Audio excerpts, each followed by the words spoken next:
Hello and welcome everyone to our Web Application Penetration Testing webinar hosted by Dean Dorton.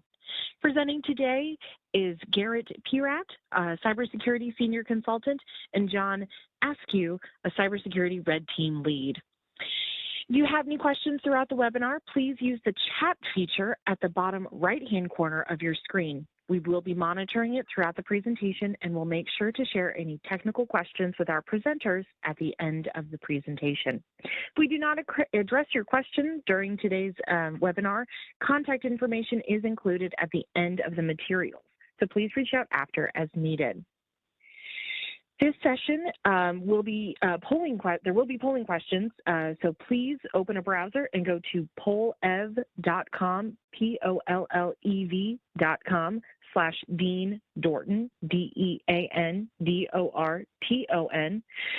Enter your first and last name in order to receive CPE credit. Your answers are still anonymous on screen and you're not signing up for an account. You're simply providing a way for us to tie responses to your attendance. This webinar is being recorded and will be emailed to you by the end of this week. Thank you so much for joining us today. Do not hesitate to ask questions, and without further ado, I give you Garrett and John.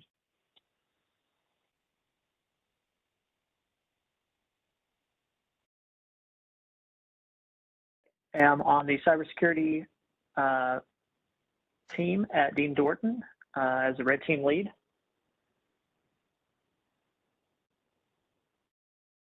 And my name is Garrett Pieratt. I'm also on the team as a senior consultant.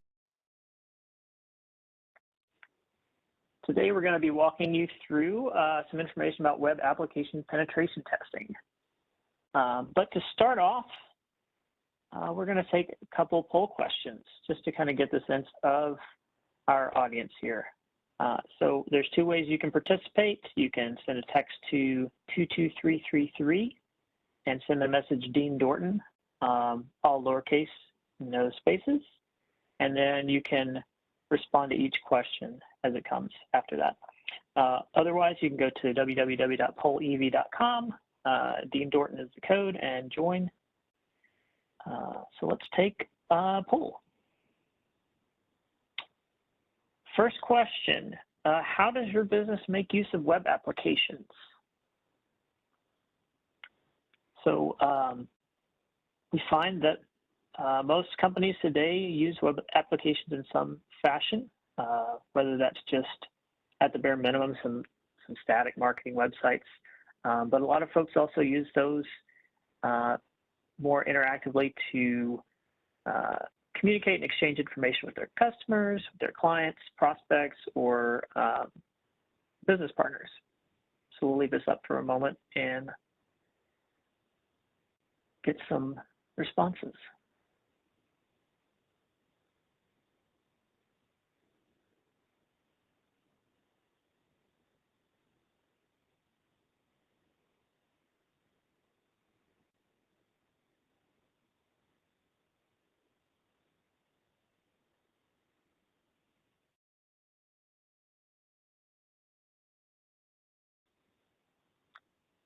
So it looks like we're going to have a mix of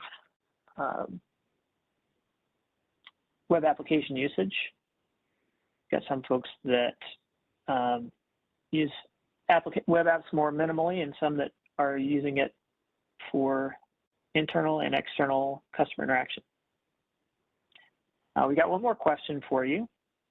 The second question is, how important would you say that your applications are to your business? So maybe you just use them for marketing purposes.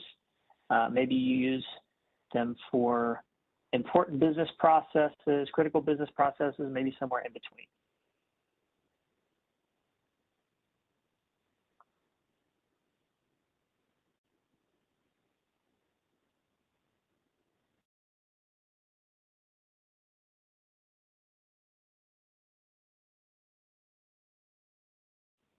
So yeah, it looks like everybody is saying that there's at least some importance or some criticality to their web applications, if not extremely important. So yeah, that's kind of what we find across the board with our customers There's kind of a drive more and more to be accessible, right? You want to be able to have customers and business partners be able to access information more readily, and utilizing web applications, whether that be self-hosted or more and more in the cloud, for those purposes. Even if you're a small or medium-sized business, you've likely experienced some pressure in this manner to provide access via the web, if only because other companies are doing so and trying to remain competitive. But oftentimes we find that applications can help us provide a lot of additional value to customers or to ourselves internally. And by nature of what these applications do, they're often handling sensitive user data or business data and maybe supporting some critical business functions. So these applications are more and more important to us and to our business. And of course, anyone that has dealt with developing or deploying applications and maintaining them understands that these can be challenging, right? From a number of perspectives: technical side, non-technical, managing them, and then of course, after you get the applications working and doing what they're supposed to do and achieving their primary goal, you still have to worry about what types of risk may be associated with these new forms of access. So granting people more direct access to data obviously can potentially introduce more risk as well. As we add applications to our infrastructure, we have new risks that we have to identify. How can this data be accessed in new ways? And with these new technologies, what are the caveats? What are the potential pitfalls using them? And then what threats do we need to mitigate that have been introduced? Because none of us want to get a phone call saying that we've had a data breach or have to deal with some type of incident. We don't want our names to show up in a headline or anything like that. There's this risk of reputational damage as well as financial loss due to compliance, due to agreements with third parties, and so on and so forth. So obviously there's a lot of information out there on application security, different products and solutions that deal with different aspects of the application lifecycle, the software development lifecycle. And there's a lot of things you can do to improve your security posture in this and deal with these risks. But today, what we want to talk about, based on our significant experience in looking at, testing, reviewing web applications across many different industries, there's really one thing that's, in our opinion, necessary to ensure application security. Not sufficient, it's not a silver bullet, but it's something that you really have to do in order to ensure that applications are protected, and that's authenticated web application testing done manually by a human.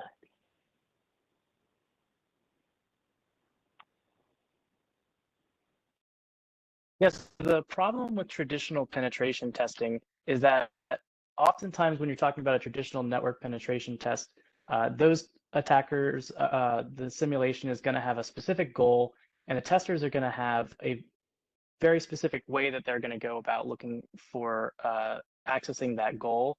And oftentimes they're going to look for the fastest way in, and they're going to be leveraging low-hanging fruit. They're rarely going to try to go after web applications due to the complexity and oftentimes uniqueness. If it's a home-built application, it's often just going to be one of their last avenues of attack.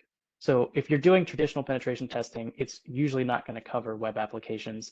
Additionally, people who are used to doing network penetration testing, targeting Active Directory environments, endpoints, it's a very different skill set when we're talking about web applications. It's completely different technologies in use. Oftentimes there's a little bit of overlap, certainly in the tactics and things like that. But you're often going to find that those network penetration testers are not trained to do web application assessments. And even if you are doing external penetration testing and your sites are in scope for that external penetration testing, you're usually not getting authenticated testing. Those testers are usually not logging into the application, looking at what's behind it, looking at all the features of the application. What they're probably doing is scanning the application, port scanning, doing some vulnerability scanning, maybe some light web application scans, but without going beyond that authentication prompt, you're going to be missing most of the application. And when it comes to these penetration tests, I'm sure if you've gone through that process, you're aware a lot of what people will say are penetration tests are often very surface level. They often leverage very automated tools. And we'll talk about a couple examples of web application attacks later to give you some ideas as to why those types of assessments are just not sufficient for detecting the types of attacks that can be leveraged against web applications. So you really do need to make sure that authenticated testing is in scope when you get a penetration test. And the reason for that is, according to the Verizon data breach report from 2021, where they analyzed a huge amount of web application breaches, they found that 80% of those were attributed to stolen credentials. And that comes from two areas. One is phishing. We're all familiar with phishing, a user being tricked into giving up their credentials, and the attacker can simply log into the application. The other, however, is credential stuffing, and I want to focus on there for a little bit. With phishing, you can try to prevent that by training your users not to click on suspicious emails. With credential stuffing, however, this leverages an attacker buying credentials on the dark web from some sort of a breach or something, and then they're going to turn around and they're going to look for everywhere on the internet that they can find where that same combination of username and password is reused.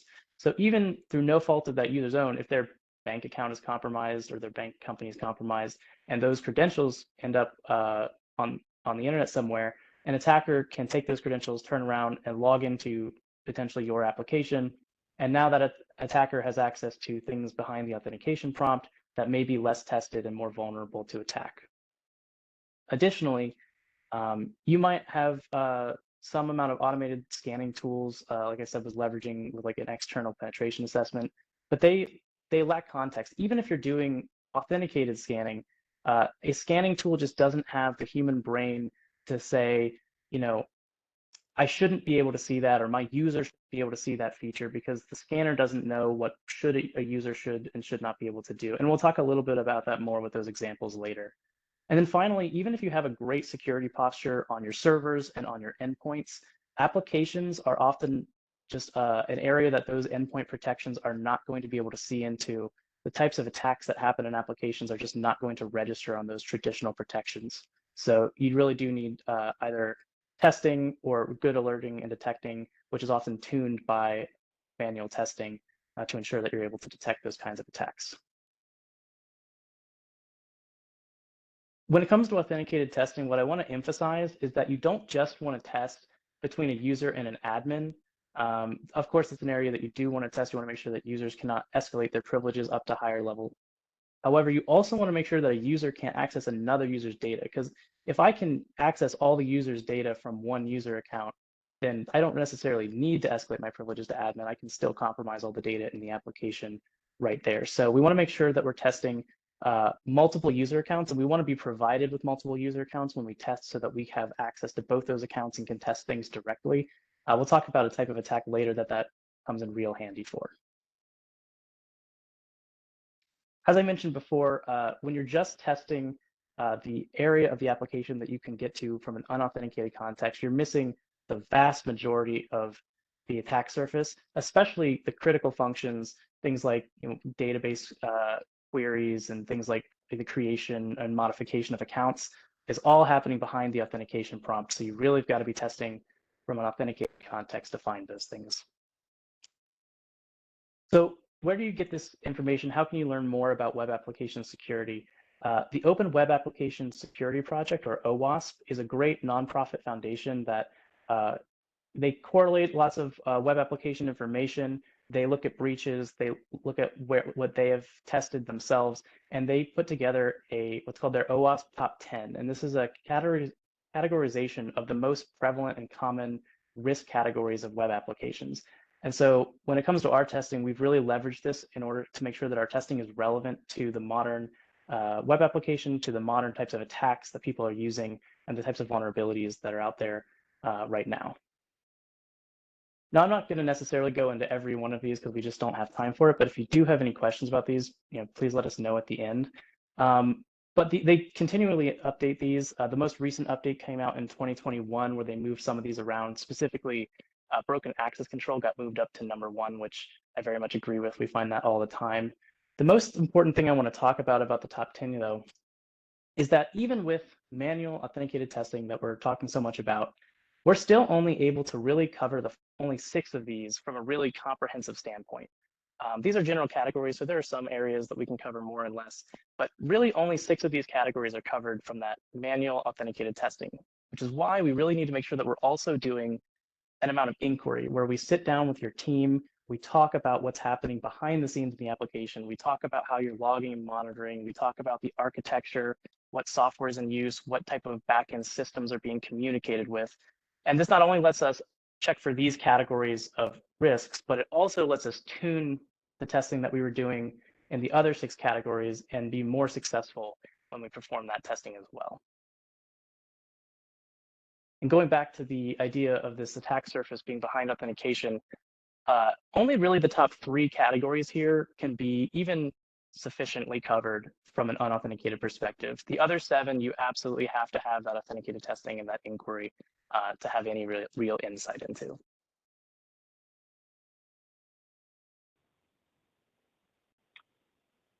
So let's stop for a second and make sure folks are still with us and ask one more polling question.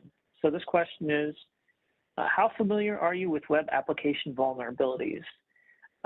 Maybe this is the first time you're hearing somebody talk about web application vulnerabilities. More likely, you've probably at least heard of some of these terms that we've mentioned. Maybe you're interested in learning a little bit more. Maybe you've actually been a recipient of web application testing and looked through a report or seen a report with application vulnerabilities in them. And maybe you've even been responsible yourself for addressing web application vulnerabilities in response to some kind of test. So it looks like we've got at least some familiarity across the board with web application vulnerabilities, and at least some of you are familiar with some of these that we've been talking about. But now we're going to go into a little bit more depth, not too technical, so don't worry, but we're going to talk about a couple of examples of application vulnerabilities that really require manual analysis to understand and detect and remediate. So the first one is cross-site request forgery, sometimes referred to as CSRF or XSRF. This is a common web application vulnerability that exploits the trusted relationship between a user's browser and the application that they're logged into. So when you log into a web application with a web browser, there's this level of trust, there's this relationship that's established, an authenticated session. And like I said, testing these requires manual analysis. This is not something you can really effectively do in any kind of automated fashion. Why? So you've got our user and we've got our website, and then off this side here we've got an attacker. And the first step in this attack chain is that the user logs into the website.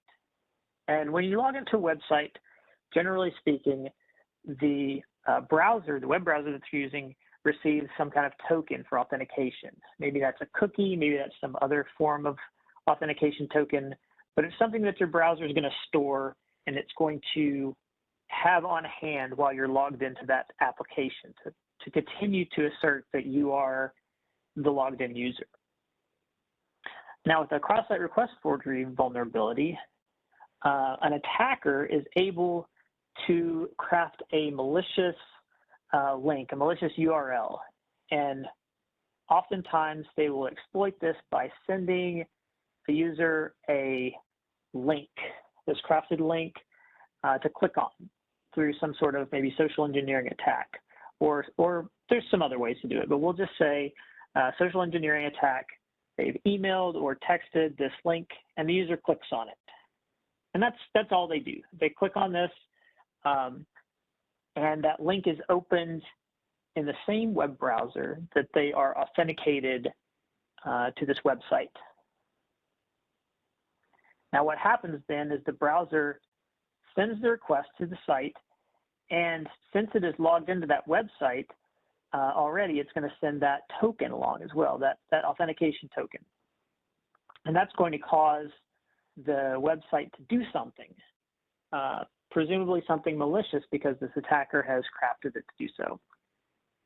And oftentimes that would be stealing information or maybe setting up a backdoor for them to log into the website as that user or something else nefarious. And you can see from this chain of events here that the risk of this is going to be very highly dependent on what that thing is at the end that gets done, right? It's very common to find if you're using an automated scanning tool or if you're just doing some sort of testing looking for cross-site request forgery, it's often the case where you can force a user to log out using this attack. But obviously logging somebody out of a web application is not, usually that serious of a risk. So in that case, it wouldn't really be much of a vulnerability. And there may be other mitigating factors that prevent it from working correctly. But on the other hand, if that action is moving money from one bank account to another, and you're able to manually step through and verify that that actually works because of a lot of the complexity and the web application and how it interacts with the browser, then this would be a very serious risk. So it's really important to have that contextual understanding when trying to identify a cross-site request forgery vulnerability. Not something you can really do without good insight and critical thinking. And now we're going to move on to a second vulnerability that Garrett's going to walk us through. Yeah, so the second attack type is called direct object reference, and this falls into that first category of broken access control. And it's a very common issue that we find, especially on older sites or sites built on older frameworks. And what this does is it abuses improperly configured access control to access data or features that the user should not have access to. The tricky part here is that a scanner just doesn't understand what it shouldn't be able to see. And so you really do have to do manual testing to identify this issue. So the way this attack works is, let's say we have a site that lets us upload a file of some sort. Let's say the file contains sensitive data for that user. So this user logs into the site and he creates this file, and this file gets labeled as file ID number 1023. Oftentimes, when you upload things to a website, you might see in the URL, it's assigned some sort of ID number to that thing, or you might see you have a user ID somewhere listed. And let's assume in this case that these are sequential. They often are. Sometime later, this attacker creates an account on the site, and he creates a file, and he notices, okay, my file is named 4036. And that attacker gets to thinking, well, I wonder if I can find other files. So he starts maybe at 1, 2, and sequentially starts making automated requests and starts looking at the responses to see if any files come back. And eventually he hits 1023, and he's able to see another file. And this allows him to access that user's sensitive data without having access to that user's account. Now, I do want to call back to what we talked about earlier with having those two user accounts. Oftentimes these IDs are more complex and they're oftentimes not sequential. And so when we test for this as a tester, what we have to do is we have to just kind of make guesses. If we don't have that second user account, we have to try to brute force ourselves and see if we can find other files or other data out there. And if they're not sequential and if they're pretty complex numbers, we might not find that during the duration of our testing. We may not have time to brute force a sizable space for that. But if we have two user accounts, we can just log into the second one, upload a file for that user, and we'll know that file ID, and we can go check and see if that first user can get access to the second user's data. So that's really why it's important to have access to that.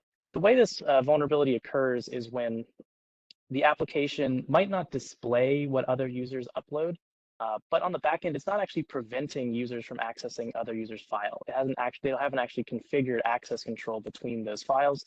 And as a result, any user can access any user's file, and through a brute force attack could potentially just read every user's file in the application. I've seen this type of a vulnerability result in the ability to either read every message sent within a messaging application or gain control of an entire other user's account by submitting a password reset for another user's account. So it's a very common type of attack.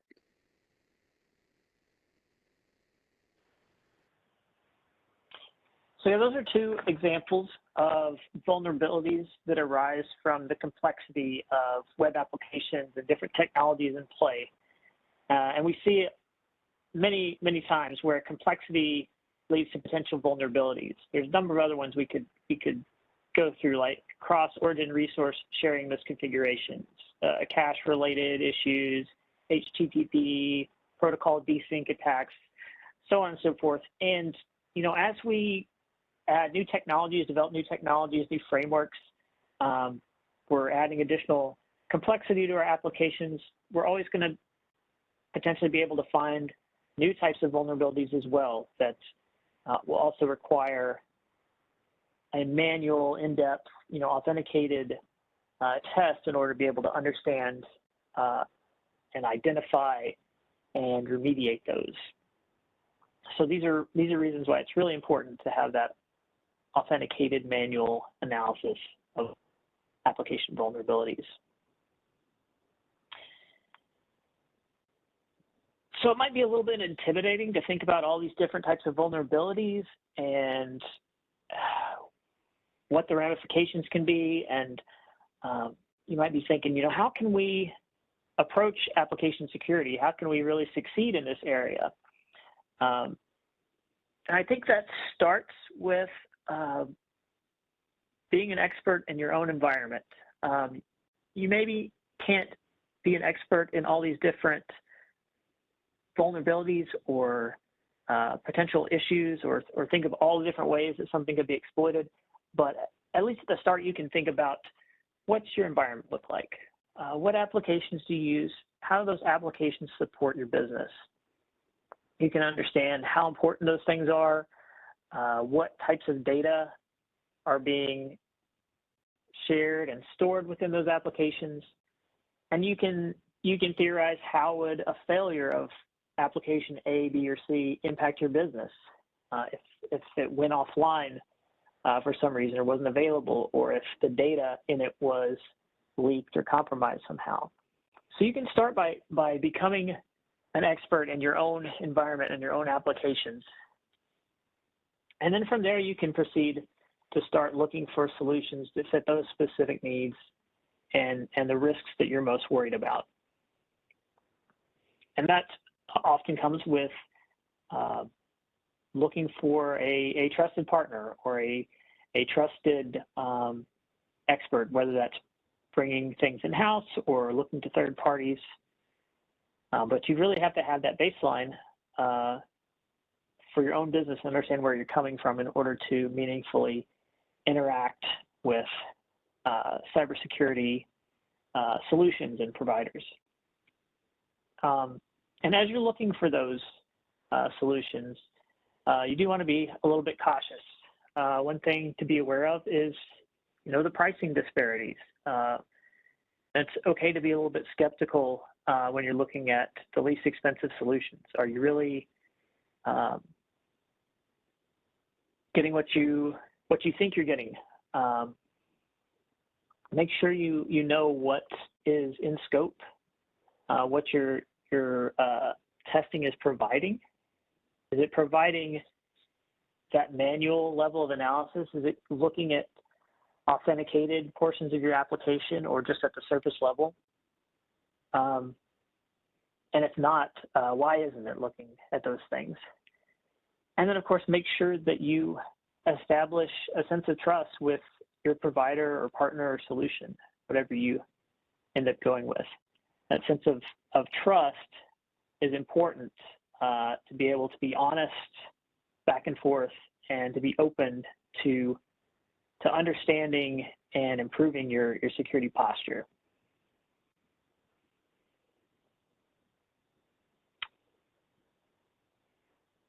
So that's what we've prepared for you today.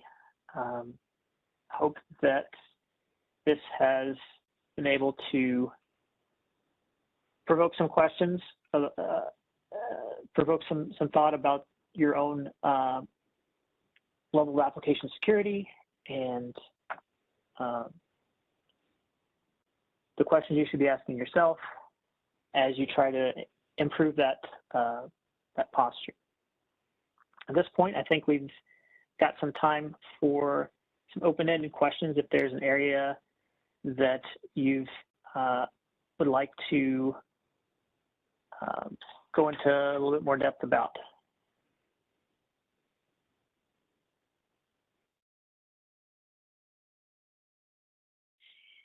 Thank you, John and Garrett. Yes, we definitely recommend asking some questions. We've got a little time to fill here, so please ask anything. We're open books here and would love the opportunity to chat.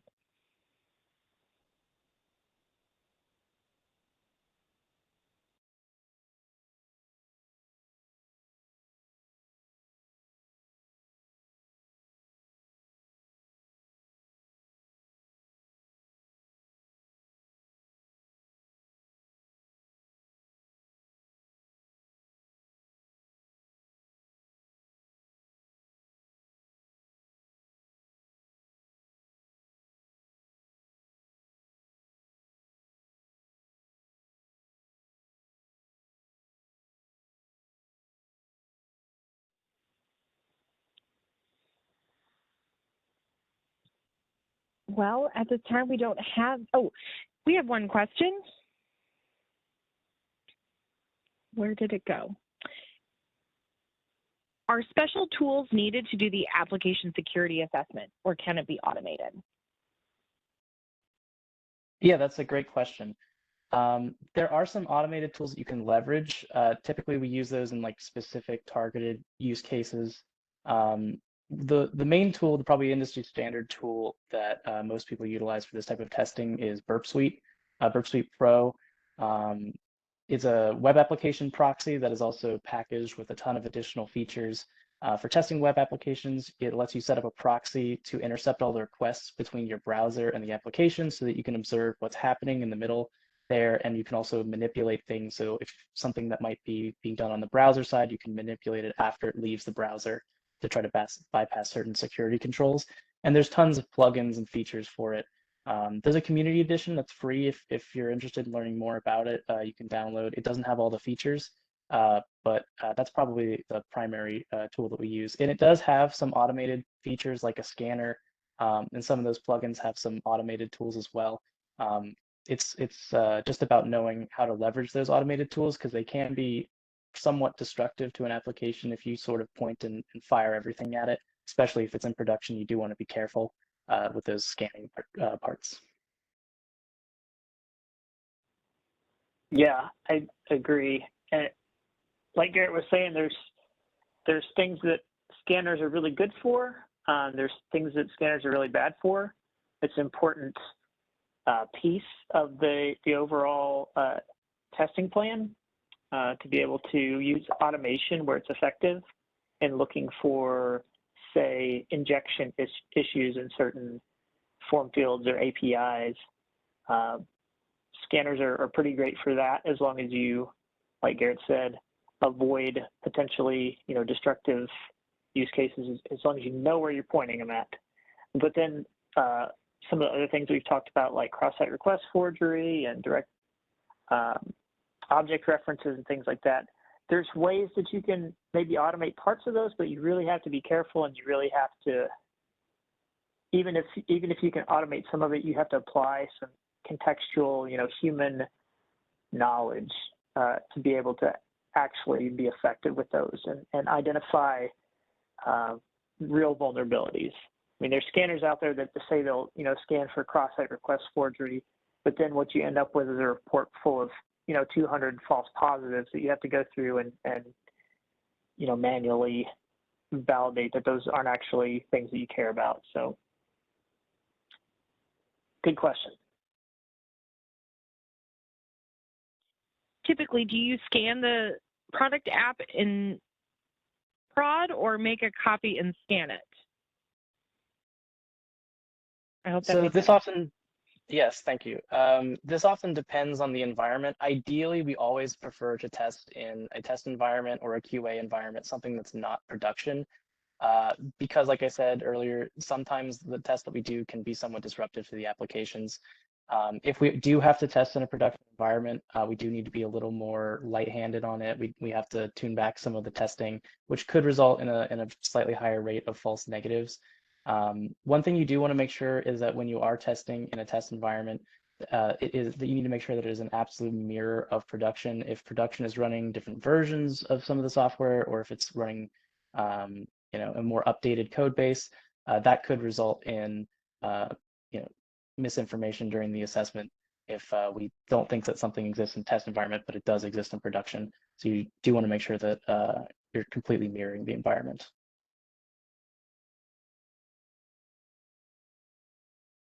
Was there a second part of that question? I can't see the... Oh, do you need to be a coder to conduct an application security assessment? That is a good question. It helps to understand how the things work on the back end, but you don't need to be a coder. You don't need to have direct access to the source code to do this type of an assessment. It'll just give you more information to work with. I will say that I love engagements where I do have access to the source code while I'm testing, because it makes a lot of things so much faster and easier to identify, either to identify a vulnerability or to rule things out.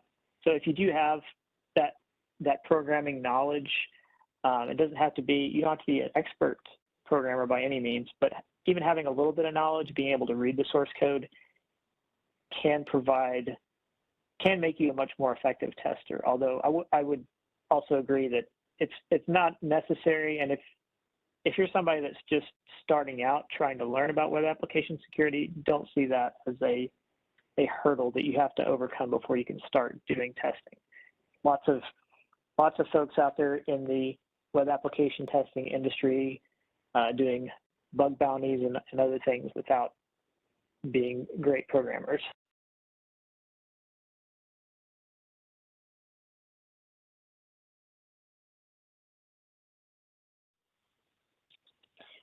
We've gotten a couple other questions. How do you assess the risk of mobile apps? Yeah, good question. So there's a lot of similarities. There's a lot of overlap on the one hand. Most mobile apps I've found will use some sort of API calls over HTTP, HTTPS.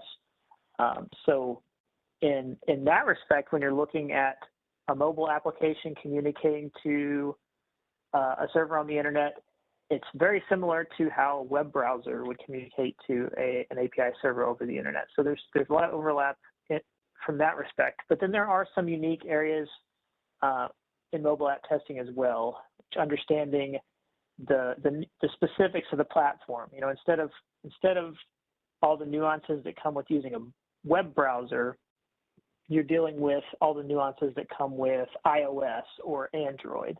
How do they securely store secrets? How are they doing logging on those platforms? How is the application that you're testing isolated in the operating system from other applications? And can other applications that I've installed on my phone access the data from this particular application? So there's definitely some mobile application specific knowledge that's required to do some of that testing.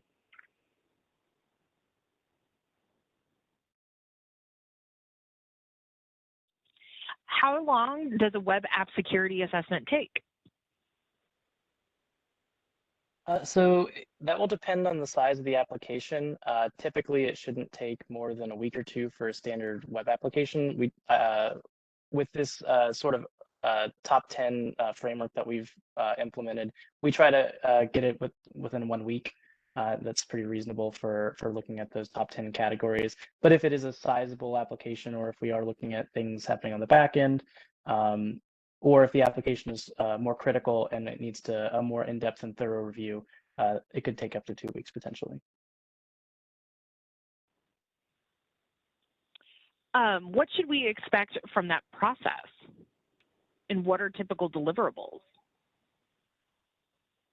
Yeah, so with that process, what we want to make sure is that we understand the scope very well going into that. So we're going to have some sort of a setup call where we walk through exactly what we're going to be assessing, how we're going to be assessing it, how we're going to get access, what accounts we're going to use, are we testing in prod or test environments. And once we've got all that set up, we like to start out meeting with the team. Typically, I like to get access to the application first, just so I can walk through and get an idea of what it looks like. Before we do any in-depth testing, though, we want to meet with the team, talk through back-end technologies, what do they see on their end, and so that we have that context for when we begin our testing. After that point, unless there's specific issues, we're pretty autonomous in terms of our ability to test within the application and get everything we need. And then at the end of that process, the deliverable would be a report. The report would break out exactly what the scope was. It would summarize our findings at a high level for the executive management, and then an in-depth breakdown of each finding, the impact that issue would have, the specific places in the application where the issues were, and the steps that you would need to take to remediate that issue. And that would be all bundled up in a report. And hopefully the deliverable doesn't end just with the report. I mean, for a good cybersecurity partner is going to want to help you achieve your security goals. So obviously there's a opportunity to ask questions and better understand the report, but hopefully there'll be some additional potential for follow-up as well, as far as retesting an application after company has attempted to do some remediation, and being able to determine whether or not those things were fully fixed or partially fixed.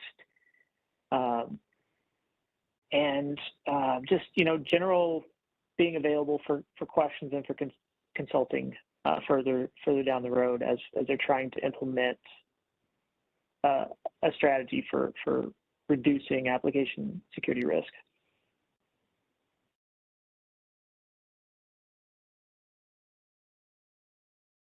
Well, that was our last question. We'll give it another minute or two if anybody has any last-minute questions. But as always, we thank everyone for attending. We will be getting out the materials to everyone at the end of this week, but we hope that everyone is able to join us for another Dean Dorton webinar. Thank you so much and have a great day, everyone.